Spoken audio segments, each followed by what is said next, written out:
Hi, I'm Craig Mathias with the wireless and mobile advisory firm Farpoint Group, and today we're going to be talking about cellular generations. With the announcement of the iPhone, there's a lot of confusion about what's 3G, what's 4G.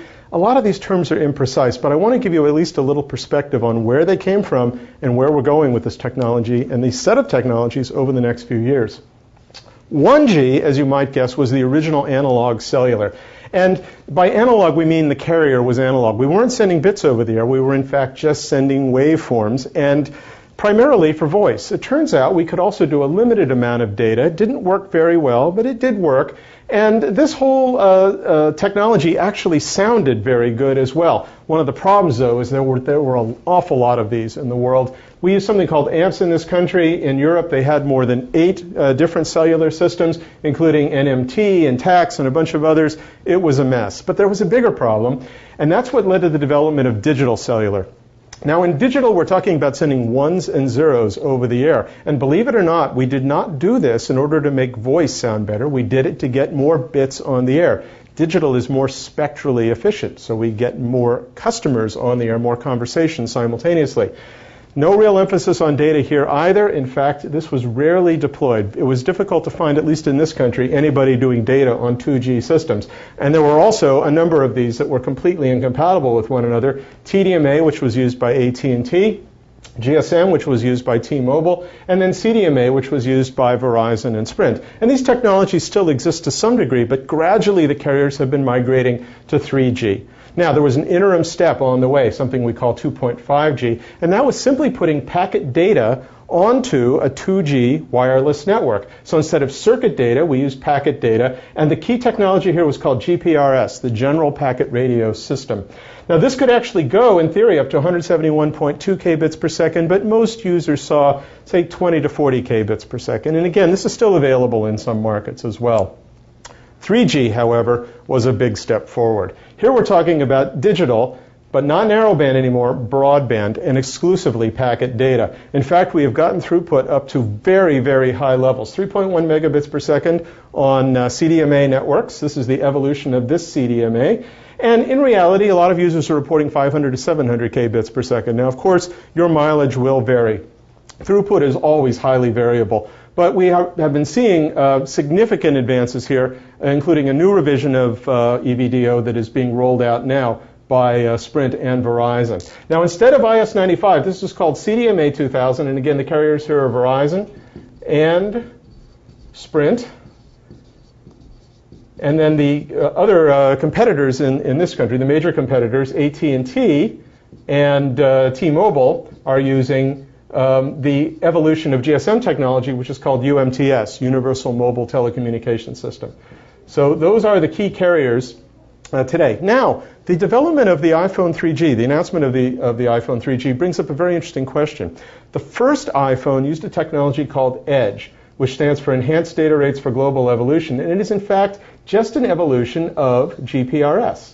Now, EDGE counts as a 3G technology according to the definition from the International Telecommunications Union, and they have been the arbiter of the definition of 3G for a very long time now. The general numbers that you look for in 3G were 144 kbits per second when you're moving at a fairly rapid rate, 384 kbits per second when you're moving not quite so fast, and 2 megabits per second when you're stationary or indoors. Now, the iPhone couldn't actually yield those kinds of numbers under every circumstance, but it was based on a 3G technology called EDGE. The problem is, even when the first iPhone was announced, EDGE was a relatively old technology. The replacement for it is something called HSPA, High-Speed Packet Access.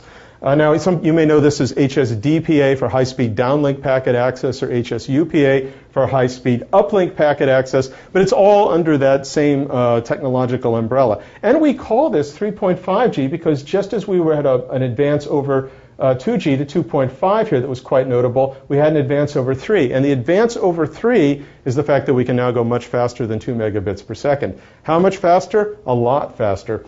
Believe it or not, HSPA is spec'd at up to 14.4 megabits per second. It's uncommon to find that kind of service anywhere in the world. 3.6 megabits per second and 7.2 are in fact becoming a relatively common phenomenon now. And the new iPhone 3G has this technology built in.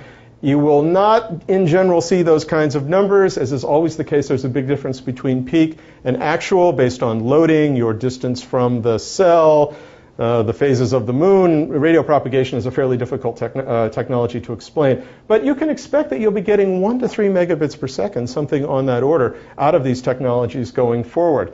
But that's not the end. 4G is an entirely different animal, whereas 3G and earlier are all based on relatively conventional time division multiplex telecommunications technologies. 4G is digital, broadband, packet-based, and very importantly, all IP. In other words, we will be sending voice over IP over these networks as well. What's more, we will see very high throughput. Now, there's no formal accepted definition of 4G yet. A lot of people use greater than 100 megabits per second of raw throughput as the answer, but in general, you will not see those kinds of levels of throughput either. In fact, we're thinking right now that you can expect to see on the order of 3 to 5 megabits per second, which is actually quite astounding. We're talking about cable modem and DSL kinds of speeds into a moving device. You're driving along and you'll be able to receive and send data, hopefully not while you are driving, at those kinds of speeds. Wi-Fi, by my definition anyway, actually fits in here as well. If we deploy Wi-Fi on a metro scale and we use 802.11n, we really could see end user speeds of greater than 100 megabits per second. Regardless, the key technologies you hear about are WiMAX. Now, this is funny because the ITU actually counts WiMAX as a 3G technology, even though it is, in fact, much faster to the end user than the 2 megabits per second. That's the formal definition there.